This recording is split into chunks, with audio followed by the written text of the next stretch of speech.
To do the week 3 team assignment, the first part you do by yourself at home.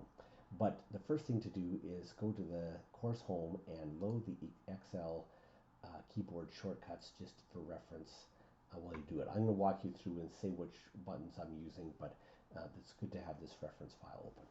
So I'll tab at the D2L site, and then I'm going to click on Assessments, Assignments, go down to the Week 3 team assignment, and the first part, A, will be the part that you do before class by yourself, and we'll be calculating quarterly revenue projections. So in the first part, this video, we're going to start by downloading our quarterly data from MacroTrends, and then we'll click on MacroTrends. And then we'll be yellowing the last 4 quarters for comparison purposes, comparing what the projected said it would be for the last 4 quarters to what it really was, to see which one's the best. We're going to be calculating what's called the mean squared error. This is a large number because it's squared that Solver does to change variables. Some of these methods have variables, and these are going to play with those variables to minimize the error. And we're also going to make the mean absolute percentage error, or MAPE.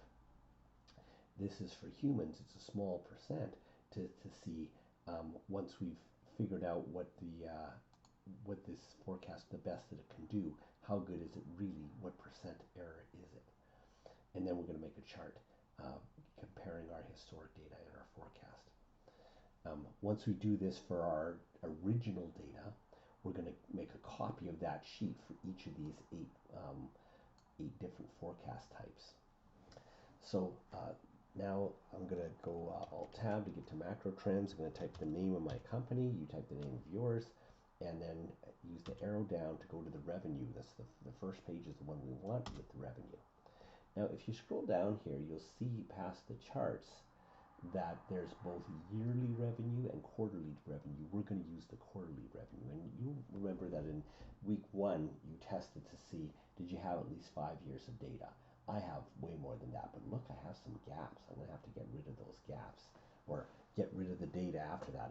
It's polluted with gaps, and I can't keep anything after September 30th, 2011. So Control L to get to the URL bar, Control C to copy it, and then Alt Tab to get to Excel, or open up an Excel spreadsheet. And I'm going to go Data, Alt A for Data, and FW from Web. I'm going to paste, Control V to paste from the URL, and then Enter. Takes a minute to load. Once it loads, go down to tab down to the folder, and then once you're in the folder, use arrow to go down. The table 0. Let's see. I'm going to put the space bar. Nope, that's the yearly data. So I'm going to arrow down again to table 1 and space bar. Yep, that's it. Column 2. Notice that's the revenue for the quarters. And then tab 5 times and enter for load.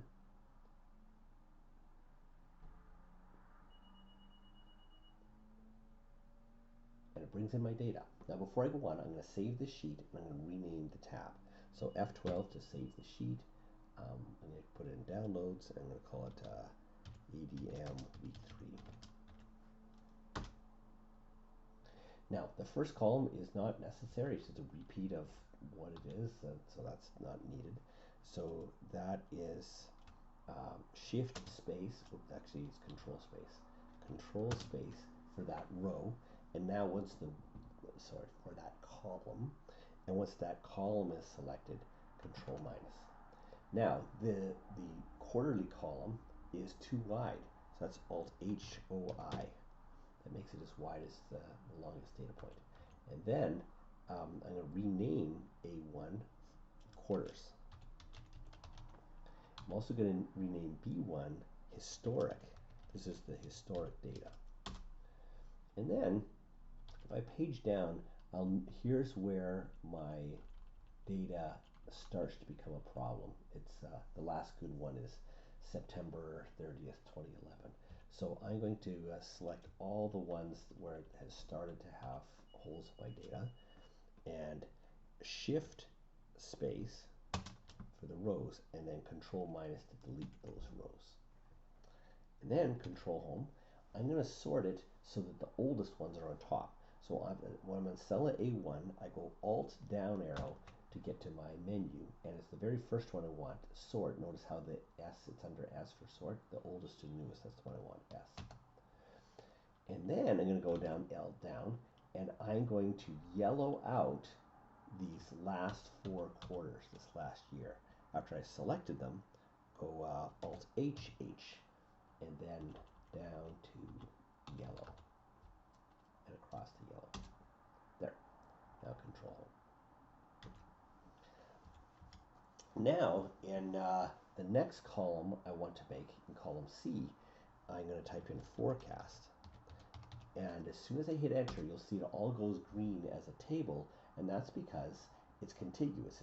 There's no break or a gap between column B and column C, so it automatically becomes part of the table. Now, in the 8 different mechanisms, forecast mechanisms, you can have different formulae to forecast with. But in this case, I need a number, so I'm just going to make the most basic one just equal whatever it was in historic. I know it doesn't make sense, but for this one, it allows me to copy this sheet and then adjust that. And then there it is. Now, I want to leave a gap because I want to add some stuff, the MSC and the MAPE, that are not going to be part of the table though. So I'm going to purposely leave a gap in the D column. And I'm going to type in MSE, the mean squared error. And the formula for that is equal sum x m y squared, not sum. You'll see that there's another one called sum x squared m y squared. We don't want that one. We just want sum x m y squared. And so I'm going to hit tab. That's the one I want. And the first thing they want is the historic data.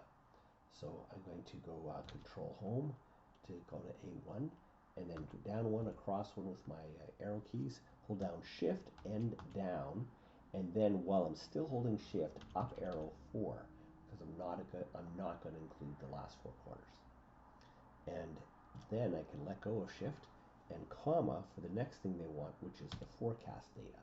So again, I'm going to go control home, and I'm going to arrow down and across to the first forecast data, shift and down, and then while I'm still holding shift, up 4, and then close the brackets.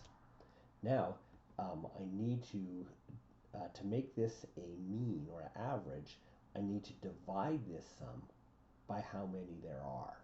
So divide that by, and I can type in a number, but I'm not going to count them. I'm going to let Excel count them by using the count formula. And then open bracket, and then control home. I might as well use historic. It doesn't matter if I use historic or forecast. Might as well just, actually doesn't matter. And then hold down shift for in the cell B1 and down, and then up arrow 4, and then close brackets, enter.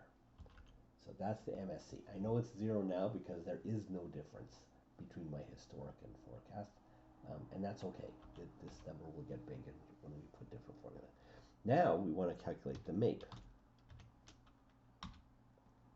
And then the formula for MAPE is equal average, and I just started to type it. I can see that it's selecting that, so go tab to agree with that selection. And then absolute value, ABS, and I'm going to tab to select that. And then I want to first grab the historic data, so I'm going to go control home and tab arrow down to the first historic data point, hold down shift and down, use arrow keys to exclude the last 4 quarters, and then subtract from that minus the forecast data. So control home again and arrow across the forecast, down and across, and then shift and down, up, go up arrow for the last ones, and then close bracket, and then divided by the historic data. So shift, control home again, and then down one and across one to the historic data, shift and down, up 4 for the last once, and I'm going to close the formula with a closed bracket and then enter. Now this right now is not displaying as a percent, so that's Control Shift percent. And really it's just Control percent to format it into that. But the reason you have to hit Shift with it is because to get the percent key, that's the number 5 key with Shift to get the upper case of that. So now all we have to do is make the chart. So go Control Home and then Alt F1 makes a chart. And there's a couple things wrong with this chart, but the first thing is that it should be a line chart. So that's Alt and then JC is the chart design, and chart type is C. Change the chart type, and then I'm going to hit Tab, and then now I'm on the left column, and I can go down to line, and that's the one I want, line. And then the next thing you'll notice that the x-axis is not the proper quarters. These are actually 7-month intervals. Why it's 7, I don't know. We need to change it to 3-month intervals. So hit the Control to get the place up there, and then we're going to go to Axis and then more options, and you'll see that we have selected the x-axis. Then hit the menu key and then F twice. The first F is font, the second X is format the axis, enter.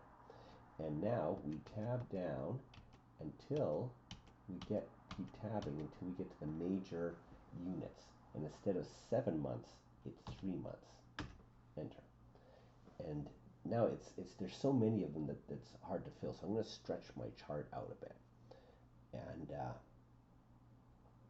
so I'm going to escape, and now the only thing that's selected is the chart, and I can hold down Shift and then my arrow key to make it just a little bit wider so I can see all my data. And there's my chart, and the whole page is made. I'm going to rename this sheet. Instead of Table 1, I'm going to call it Original. So it's F6, and then Menu, R for Rename, and I'm going to call it Original. There, enter. We have created the first step in Part A. That's done.